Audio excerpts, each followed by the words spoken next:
You can come to the shelter and Zoom. We have little cameras over there now. True. That's where Chris is. That's where Chris is, at the shelter. So next meeting, you can come to the shelter and we'll Zoom from there together. Right. But I couldn't find a meeting room. Because November meeting always gets messed up because of Thanksgiving. So I tried to coordinate when we could meet. Oh, I haven't checked with Carla. All right, well, I'll put those at the shelter. So next meeting, you can come to the shelter and we'll Zoom from there together. Oh, we were live. Right. But I couldn't find a meeting room. Because the November meeting always gets messed up because of Thanksgiving. So I tried to coordinate when we could meet. We have hot mics, we are not streaming to YouTube. Oh, I haven't checked with Carla. Okay. Okay. All right, well, I'll put those at the shelter. So next meeting, you can come to the shelter and we'll Zoom from there together. Oh, we were live. Right. But I couldn't find a meeting room. Because the November meeting always gets messed up because of Thanksgiving. So I tried to coordinate when we could meet. We have hot mics, we are not streaming to YouTube. Oh, I haven't checked with Carla. Okay. Okay. All right, well, I'll put those at the shelter. So next meeting, you can come to the shelter and we'll Zoom from there together. Oh, we were live. Right. But I couldn't find a meeting room. Because the November meeting always gets messed up because of Thanksgiving. So I tried to coordinate when we could meet. We have hot mics, we are not streaming to YouTube. Oh, I haven't checked with Carla. Okay. All right, well, I'll put those at the shelter. So next meeting, you can come to the shelter and we'll Zoom from there together. Oh, we were live. Right. But I couldn't find a meeting room. Because the November meeting always gets messed up because of Thanksgiving. So I tried to coordinate when we could meet. Oh, I haven't checked with Carla. Okay. All right, well, I'll put those at the shelter. So next meeting, you can come to the shelter and we'll Zoom from there together. Oh, we were live. Right. But I couldn't find a meeting room. Because the November meeting always gets messed up because of Thanksgiving. So I tried to Oh, I haven't checked with Carla. Okay. All right, well, I'll put those at the shelter. So next meeting.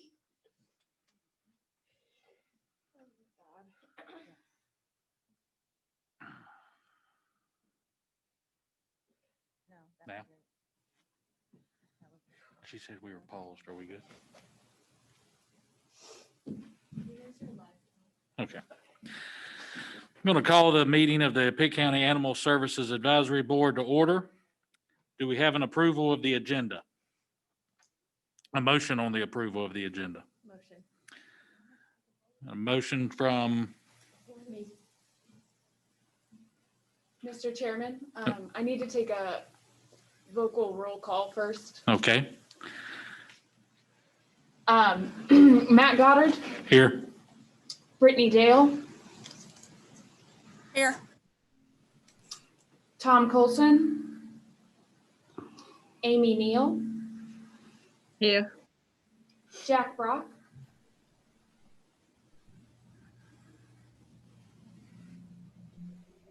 Jack Brock. Looks like he got disconnected. He does look like he got He'll be this. back. Can he rejoin if the meeting's locked? Okay. Okay. Okay. Scott Belo, Here. Lauren Mercer, Here.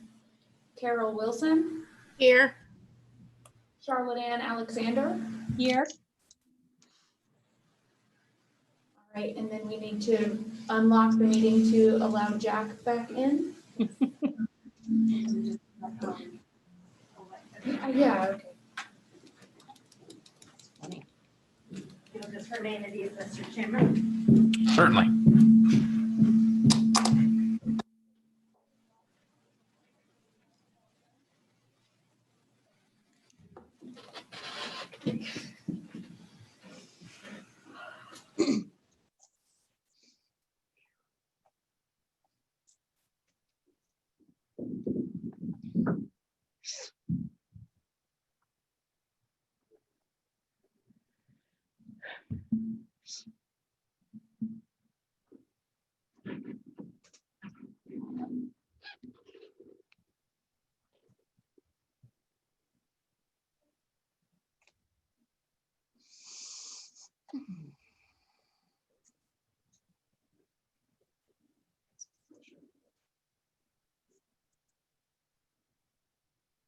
Aha.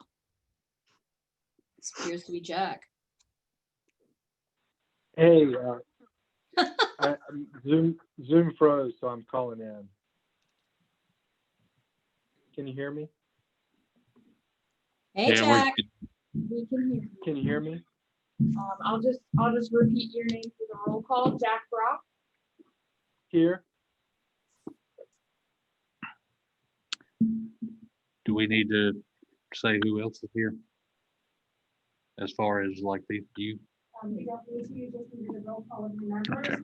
and now you may proceed to take a motion on approval of your agenda. All right, welcome back, Jack. Oh, Do good I to be have a here. motion on the approval of their agenda? Motion. So moved.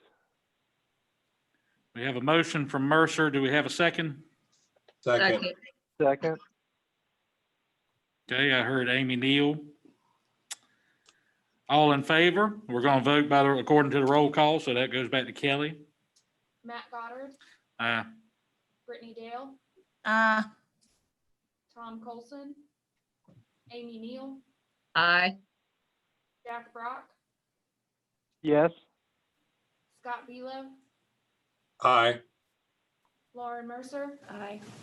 Carol Wilson, Aye. Charlotte Ann Alexander, Aye. Do I have a motion on the approval of the July 22nd, 2020 minutes? Motion from Motion. Mercer. Do we have a second? This is Second. Carol, yes. A second. Second from Carol. Mm-hmm. Kelly, please. Matt Goddard, Aye. Brittany Dale, Aye. Amy Neal, Aye. Jack Brock, Yes. Scott Belo, Aye. Lauren Mercer, Aye. Carol Wilson, Aye. Charlotte Ann Alexander. Aye. All right, that passes. We'll move into our reports. Before we get going, I am just going to remind everybody we are on a live feed and we're working our way through all of that stuff. I guess I'm visible. I guess you're going to be visible too. So have at it. All right, I'll start with the statistics for July and August for the shelter, and then I'll let Chris go over his part of the statistics. Good news is, even with COVID operations still, of things being a little different, we're actually doing really well. In July, our dog lab release rate went up 6%, cat 13%, and overall 9%. So doing the appointment only and not being open on Saturdays has still not had a negative effect. In August, same thing. Dog live release rate was up by 9%, cats 4%, overall 5%. So I'm very pleased with those statistics. And then just taking a peek yesterday of where we're at so far in September, we have only euthanized 7 animals, and we're at an 88% dog live release rate and a 93% cat live release rate, which is again up from last year. And then out of curiosity, a different statistic I ran out of curiosity to give you just a kind of how long the animals are staying in the shelter, which is reflecting in the live release rates. Our average length of stay has been 3.5 to 4 days for animals. So again, I think a lot of it is contributed to the appointment only, is being able to have conversations with potential adopters, making the right matches, utilizing staff in the most efficient manner possibly, and taking care of the animals in our care. And then unless you have any questions, I'll let Chris jump in with the call volume and the bite stats. Any questions? Oh, sorry, Matt. All right, go ahead. Hey, everybody. Just want to touch on real quick, go over bites to start off with, comparing 2019 to 2020. July and August, we were down, we were up significantly in July by 12 bites. But however, we were down in August 9. Are seeing a trend that more neutered males and spayed females are biting. We're getting less of the unaltered and more of the altered. But again, like I said, it did go up in July, and went down in August. Y'all have any questions on the bites before I move to calls? All right, moving on to the calls. July of 19 to 2020 was exactly the same. We run 139 calls in both years. A few variants between each call category, but for the most part, they were relatively close. The big difference was August. We're actually down 24 calls for the month of August. You'll see a biggest jump in the category of public assistance. Michelle created some new categories to capture more of the actual complaint versus just having a catch-all. So that's where things have changed up a little bit. But for the most part, we were down a total of 24 calls in August, and July stayed the same. Anyone have any questions? Mm-mm.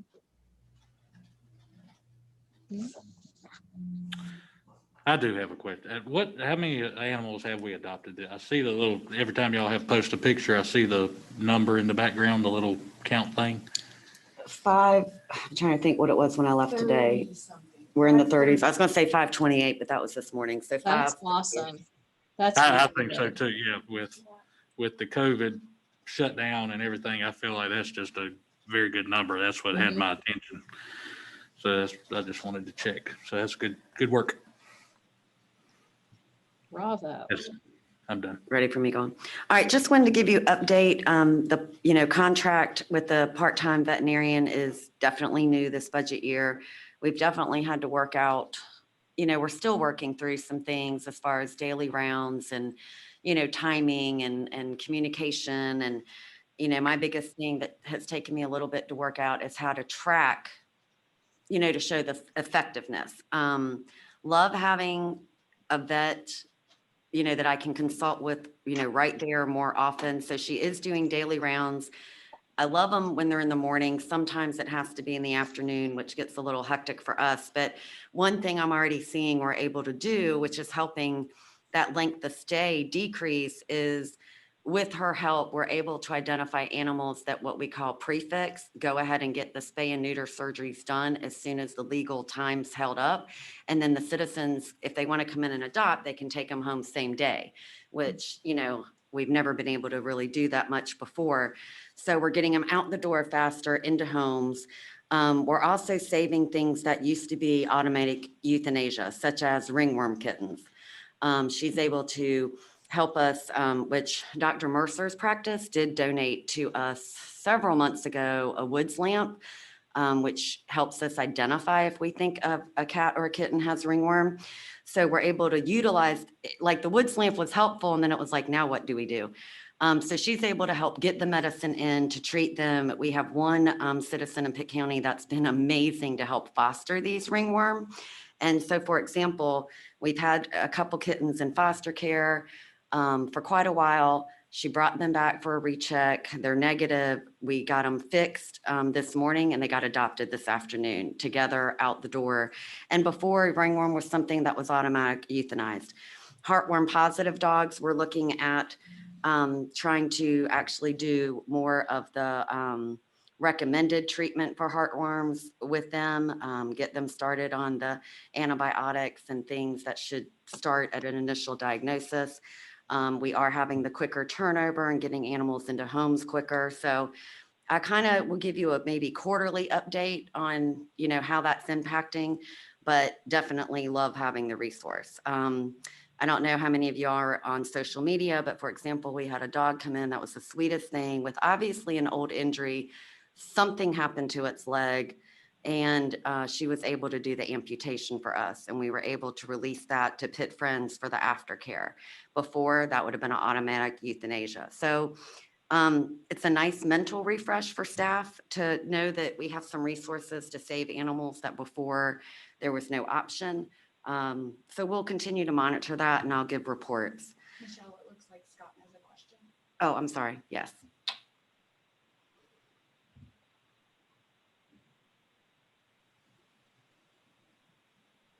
Thanks. I wouldn't even- Okay, Michelle, I had a question about the heartworm treatment. Is that the rapid one, or is it just giving them the regular heartworm pills over a long period of time that you're starting? That's what we used to offer, is send them home with prevention and recommend they get retested in 6 months. Now we're actually looking at giving the adopter an option, but doing the injections. But it is from the protocol, and I can share that with you by email. It takes about 4 months. She has to start them on the doxy and give prevention.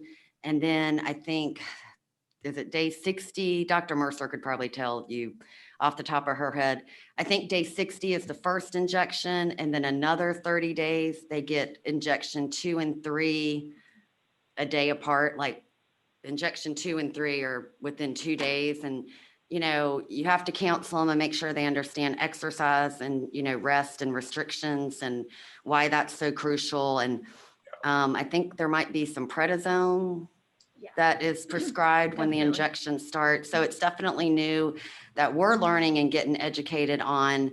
But again, we've never even had the option, but most adopters I have found are not willing to adopt knowing the animal's going to need $1,000+ you know, worth of care to treat the heartworm. So having an option to help the citizens with that heartworm treatment is really nice.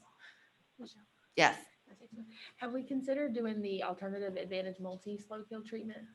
I haven't, and that's something I want to look into more because I know Pitt Friends has had a lot of success with the Advanix.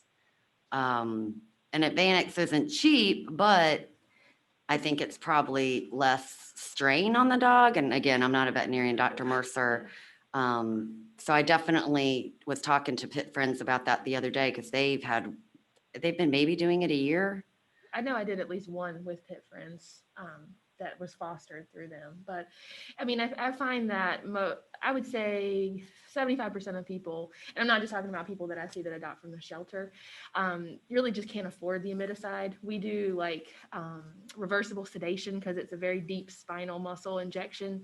So it costs, you know, like she said, an average of $1,000. If it's a big dog, 75 pounds plus, you know, you're looking at $1,800 for all three together.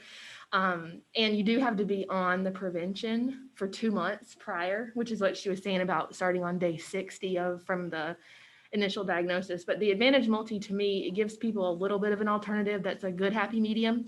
It is only research trial based, but it's been shown to be a lot better than the 2 to 5 years for ivermectin based slow kill, like HeartGuard, TriHeart, Iverheart. And it might be a good thing to try. I think the price for an owner for every 2 weeks for 5 months for the Advantage Multi is probably about $40 total per month. So a lot of people go for that, although we do have them sign a consent form saying it is not an FDA approved method. So that's something I probably need to consult with them, you know, to get the more information and look into. And like you said, it would be nice to have different alternatives for adopters to make the choice.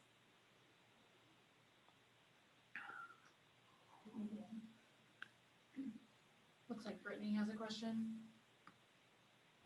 Brittany Dale? Hey, I just got a quick question. It's kind of in follow-up to Scott's question. Who is paying for the injections? Is that the county's paying for that, or that's the citizen?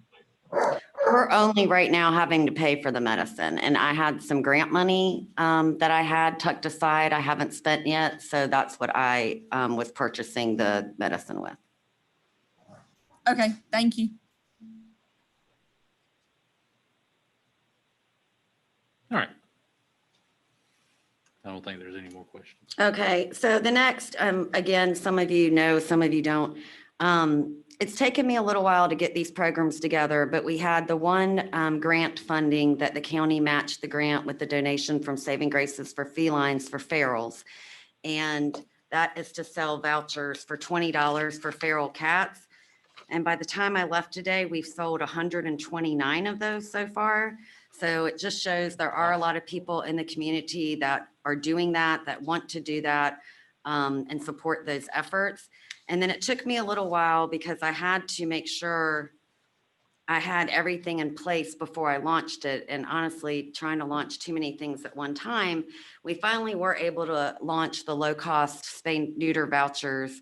And if people are on government assistance, I have a chance to submit to the state on a quarterly basis and hope to get some money reimbursed back to the county, which would help me to continue funding, not on the same level, because I did receive a matching grant from Community Partnership for Pets and Petco that I was able to start this program. And so we're doing dog vouchers for 50 and cat vouchers for 40. And to date, we just launched it last Monday. We've sold 62 cat and 37 dog vouchers. A little surprised, honestly, that we sold more cat than dogs. But again, I think it just shows the need in our community that people are willing to get their animals spayed and neutered if they could do so at a cost, especially in COVID times where a lot of people have had some hurt to their income, either by layoffs or furloughs or just, household expenses increased.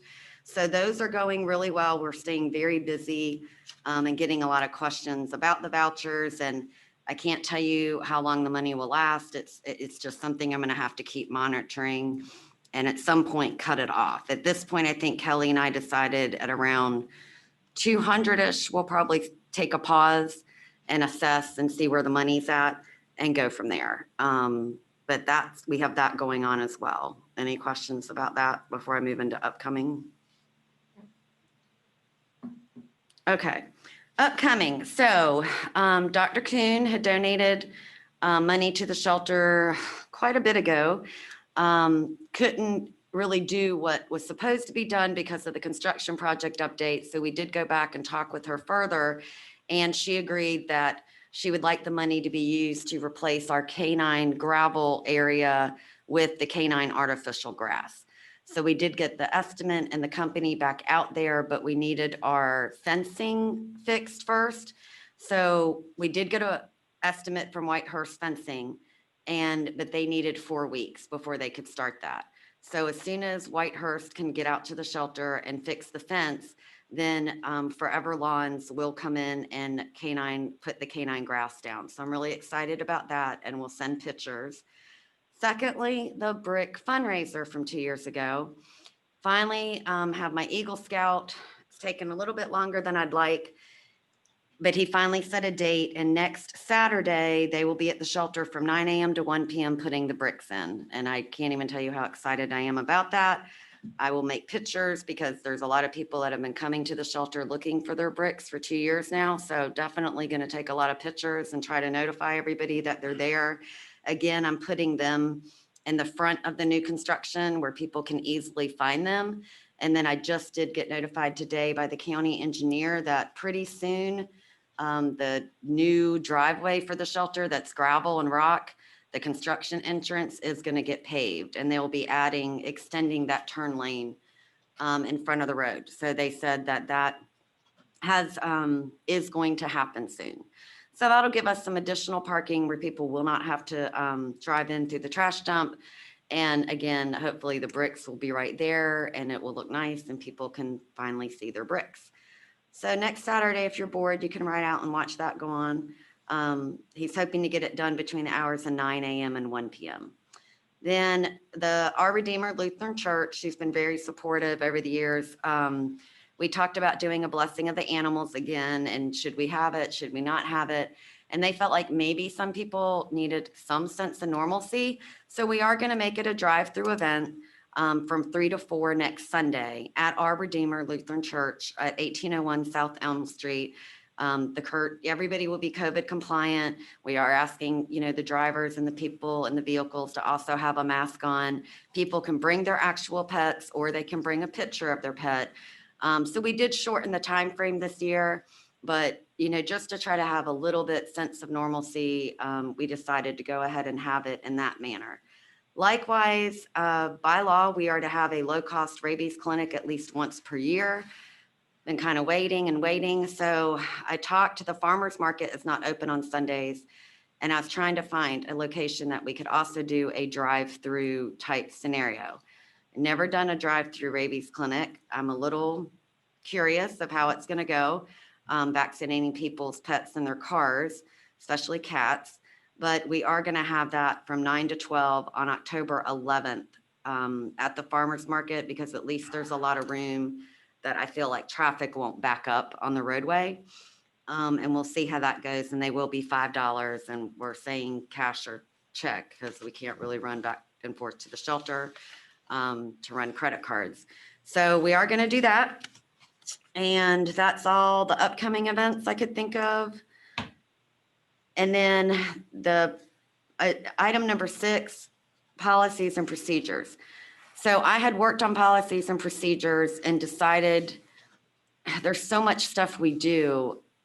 It was easier to start with the basic policies and procedures, but also create a handbook, especially for the shelter side, because there's just so many moving parts.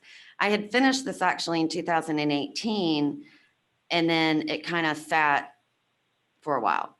So I spoke to my supervisor and he's like, okay, I've approved it. It's good. And the problem is I felt like 2 years later, things had changed. We went into the new wing. We're doing things a little differently. I felt like I needed to update. So I've been working on those updates, and I'm not very computer literate like Kelly is. So thank goodness Kelly cleaned it up for me, helped me format it. And that's what I've released to you. And I don't want to overwhelm everybody, but at some point, I'd like to have a plan for ASAB's feedback on this, good, bad, and ugly, to start trying to look through what I've created to get some feedback, see if I need to go back to the drawing board, and then hopefully at some point get your blessing on it.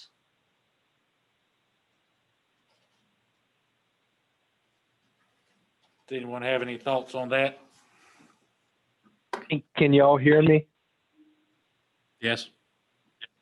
Okay, I didn't know if I was on mute. I'm thinking one way we could tackle this is the same way we tackled the comprehensive zoning ordinance. Maybe have a subcommittee that could take a look and report back to the board. If y'all think that's a good idea, I'd be happy to volunteer on it. I know a lot of us volunteered on the last committee, so that's kind of my thoughts.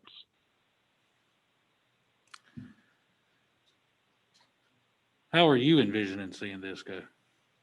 I mean, whatever y'all would like to do. I mean, that might be easier, and then everybody doesn't have to get bogged down. I mean, some people enjoy that type of thing. Some people hate it.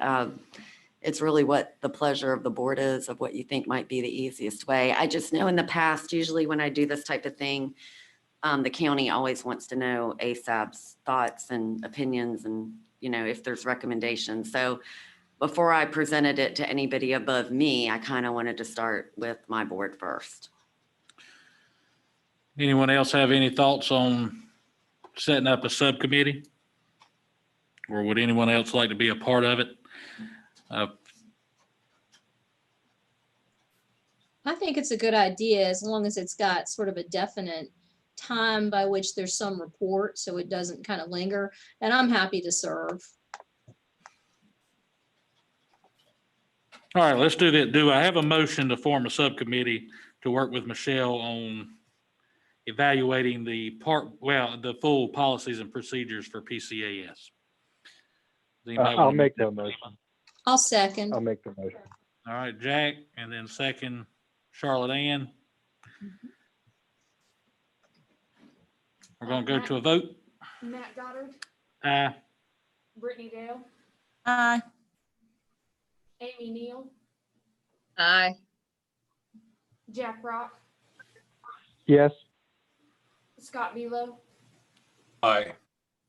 Lauren Mercer, Aye. Carol Wilson, Aye. and Charlotte Ann Alexander. Aye. Okay, so we have volunteers are Jack and Charlotte Ann.